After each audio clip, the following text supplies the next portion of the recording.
Hi, my name is Dr. Fox, and in this video we're going to talk about quarantine, self-quarantine, and borderline personality disorder, and those with borderline personality disorder traits. And I also did a video on narcissism and narcissistic NPD, and having to quarantine and self-quarantine as well, so maybe you want to check that out. If you enjoy the video, please like, share, and subscribe. That would be great, and let's get to it. So as this COVID-19 is impacting the world and people are having to self-quarantine themselves, I wanted to do this video on how it impacts individuals with BPD and what they can do to manage some symptoms that are likely to arise, and for those you may be quarantined as well. Okay, so how can you help the folks you're quarantined with, and how can you help yourselves? For many, this is a really uncomfortable and scary situation. So you feel trapped in your house or with people you don't normally get along with. Now let's talk about what the symptoms that may come up for you if you have BPD, if you've been diagnosed with BPD, or if you have BPD traits. So we're going to talk about that. Now, for some, this may bring up feelings from your childhood, right? When you were little and you had little personal power and control. Perhaps you experienced abuse and neglect at these times. Now remember that this is going to hit a lot of your core content of vulnerability or weakness, and this can cause those maladaptive patterns to really kick off, to really show up.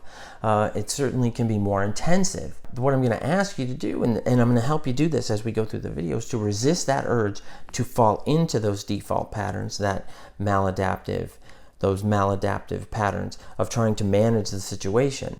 And I'm going to ask you to use those adaptive strategies instead. The best way to sort of manage that when those maladaptive patterns are coming out, that sense of vulnerability, that sense of, oh my God, what can I do? There's nothing I can do, and I'm with people I can't stand that are driving me crazy. Remember, the bathroom can be a place that you can go for a little bit of peace and quiet. Now, when you do that, if you feel yourself starting to get agitated, I know sometimes it feels like A and then immediately to B. But remember that there is space between that immediate A and that immediate B, that immediate stimulus of what's frustrating you to your response. So what I want you to do is go into the restroom or go into a room where no one else is and watch a YouTube video. I know you know how to do that, right? So watch a YouTube video. Maybe it's of something funny, or maybe it's something relaxing. I like news bloopers. I think they're very funny. Not all of them are funny, but a lot of them are funny. And I also like to watch drone videos over like Hawaii or other very pretty sort of oceanside landscapes and stuff. That is really relaxing for me because you have to maintain that sense of control. And I know that those borderline tendencies, that it pushes folks for them to want to control you before you lose it. But the thing is, in this situation, we're all trying to control ourselves. We're all trying to get a sense of control over the world and what's going on with COVID-19.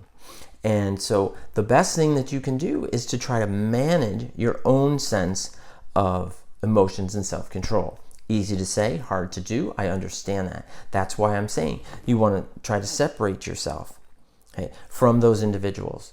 And you may not like those individuals, and those individuals may have thoughts about you too, and that's fine.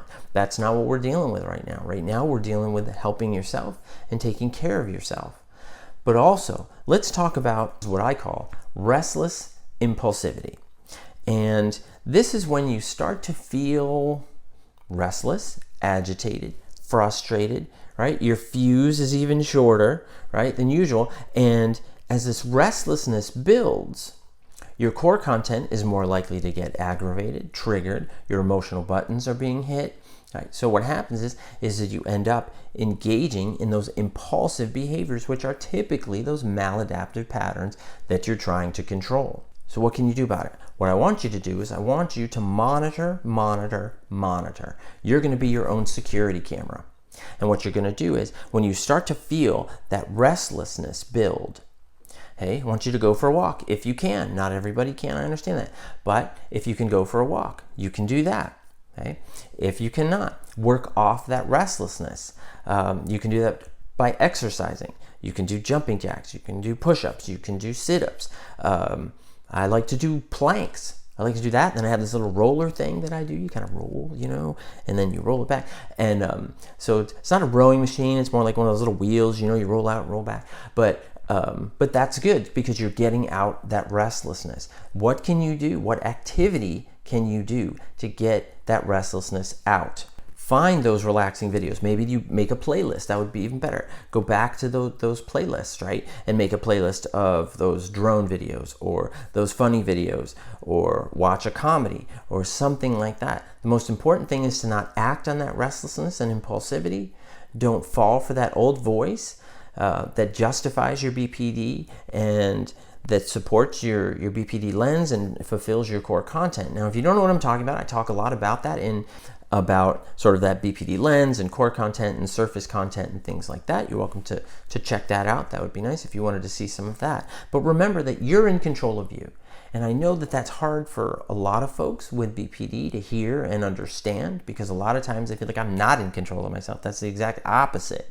But there is control. I've worked with a lot of folks. That doesn't mean you have complete control. Remember, we don't want to split on this idea, right? It's not all black and it's not all white. What we want to do is you want to recognize that there are points of control. What are your points of control? You can walk into the bathroom. You can walk outside if you're able to do that, right? There are things that you can do to maintain that sense of self-control. Don't listen to that BPD voice that's telling you, oh, you're, this is going to be the worst thing you ever experienced. You're stuck with him. You're stuck with her and this, that, and it's going to catastrophize this whole situation. It's going to make this situation even worse and even harder for you to manage and deal with. Resist that voice. And remember that you are in control of you. We're all in this situation that we can't control. We can control ourselves. It may not be completely, right? I understand that that's a BPD issue. But control yourself as best you can. Not all black, not all white. Control yourself for what you can do. What if you're quarantined with someone you don't like or you don't get along with?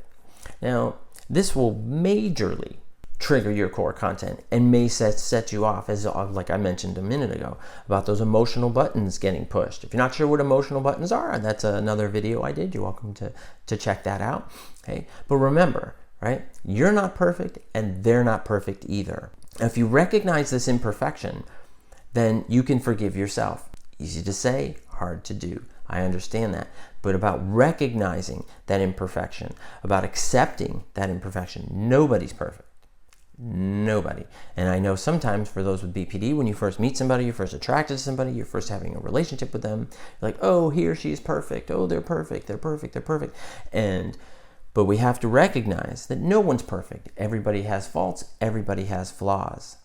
And what I want you to do is if you're in a quarantining situation with someone you can't stand, who you don't like, who you feel like they're pushing your buttons and all that stuff is driving you bananas, what I want you to do is I want you to imagine your button and I want you to put a cover or a shield over that button and you are in control of that shield. You may not feel like you're in control of that button, that's fine, but you're in control of that shield. And that shield is you can make it steel, you can make it plastic, you can make it a laser shield like on the Starship Enterprise, right? You can make it any kind of shield you want, but there's a shield over your button and you make the choice who hits that button because your shield is there. And the way that you put your shield in place is that you do this by breathing slowly, maintaining a controlled breath, right? Taking it easy, right? Picture your button, picture your shield, okay? Right? And remember that you are in control of that shield. Do this all throughout the day. If you're quarantined, you should have time. So do it. Do it and imagine it and picture it, right? Maybe you're watching a movie and then you start to space out or drift a little bit and say, oh yeah, my button and shield, that's what he said. Take that breath, right? And it's controlled breath. And that helps you control your emotions, yourself, right? And the situation around you. I didn't say it was going to be easy, but this is something we have to do. We have to build up this skill, this shield over our button. That is a skill for you to maintain control of yourself. And that is what's important. Not falling into those old maladaptive patterns, managing your behavior in this situation, right? This situation will not last forever. We know that, okay? This situation will pass. Remember that. Don't listen to that voice that says, oh, you're going to be inside with them forever. You're going to be stuck with them forever. This, that. You're not. This too will pass. We don't know when, but we have to manage ourselves, manage the situation as best we can.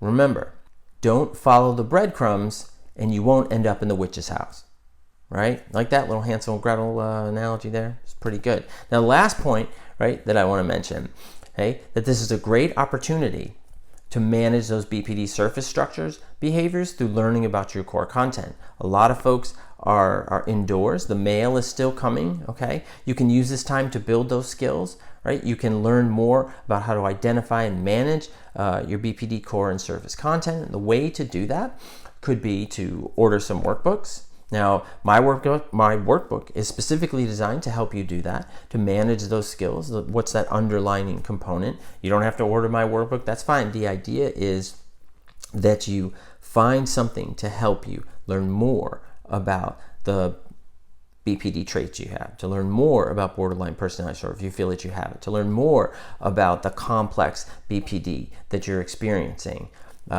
that to get a greater understanding of those other comorbid conditions that are highly likely to also exist, PTSD, PTSD, OCD, OCPD, all those other factors, anxiety, depression, bipolar disorder, all those other things. Learn more about it, but don't just learn about them, learn also how to manage them. And it's important to do that as well. And there's a lot of good stuff out there that can help you do this. Right? So find something that can help you build those skills.